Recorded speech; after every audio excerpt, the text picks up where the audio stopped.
Hi everyone! Welcome back to Bona's Kitchen. Today, I'm going to share a very easy Puto Flan recipe. Puto Flan, or also known as Leche Puto, is a delicious and fluffy Filipino steamed cake with creamy custard on top.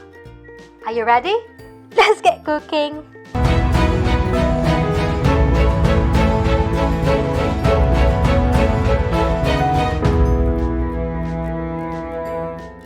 For the puto, we will need 1 1/2 cup of water, 1 cup of white sugar, 2 cups of cake flour, 2 tablespoons of baking powder, 4 egg whites, 1/4 cup of evaporated milk, and 1/4 teaspoon of salt.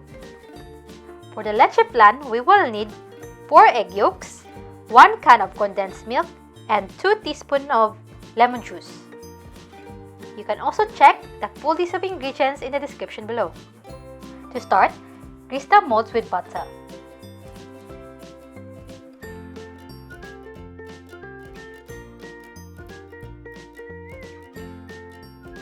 Now, in a bowl, add the condensed milk,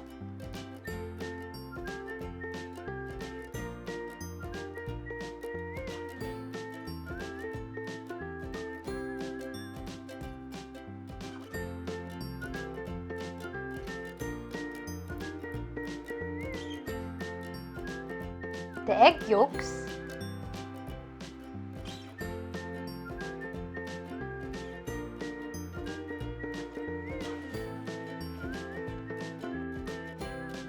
and the lemon juice.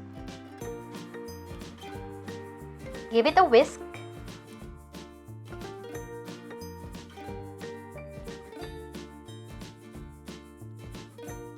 Now, sift the leche flan mixture.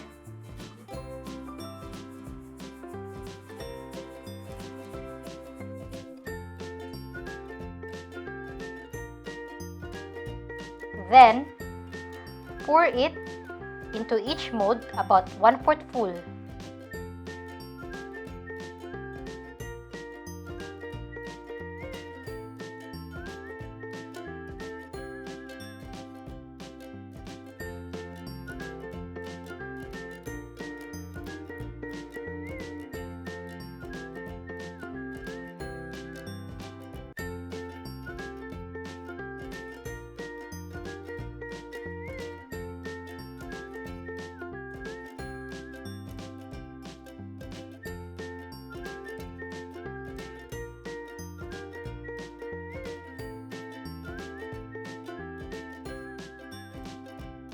Then, steam them for about 8 to 10 minutes.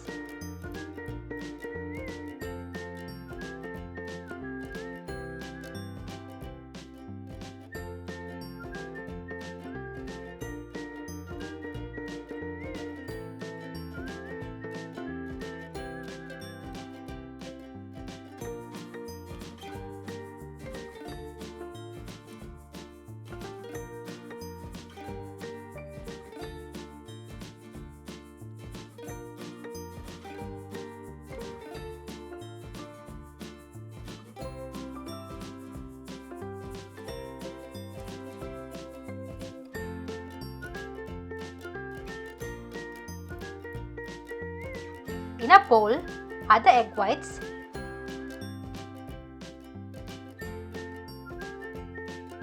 evaporated milk,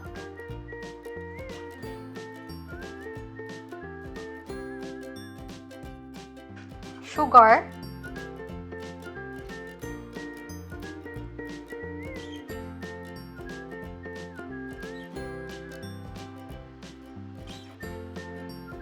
mix them together.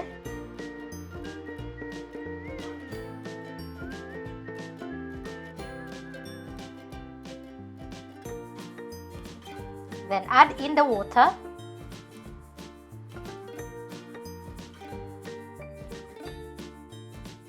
Then sift the flour, salt, and baking powder.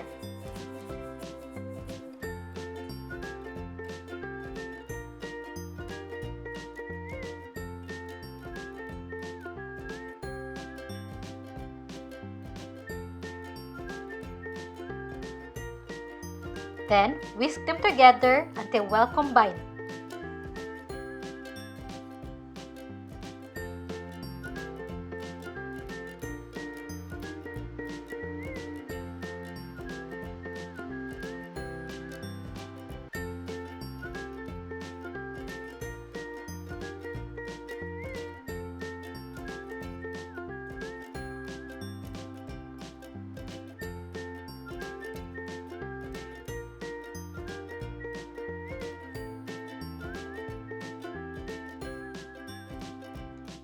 Scoop the mixture and fill the mold about 3/4 full.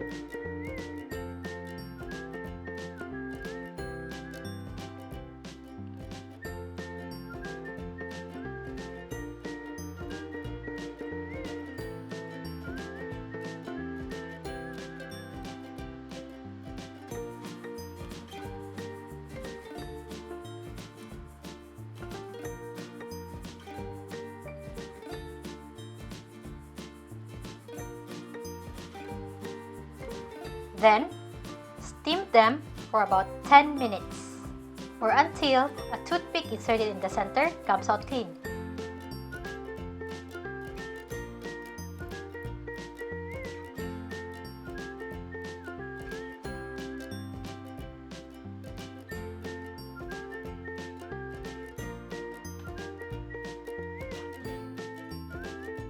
After cooking, remove the Puto Flan and put them in a wire rack to completely cool before unmolding them.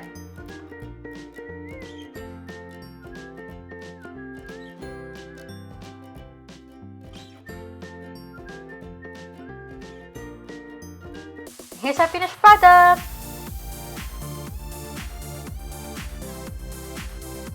This puto is so soft and delicious. I hope you're going to give this a try.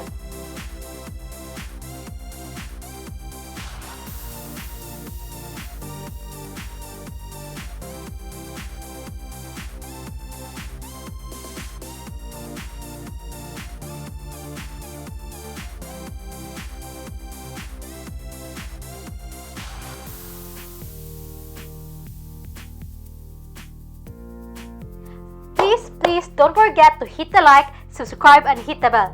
Thank you for watching and see you in the next video. Bye!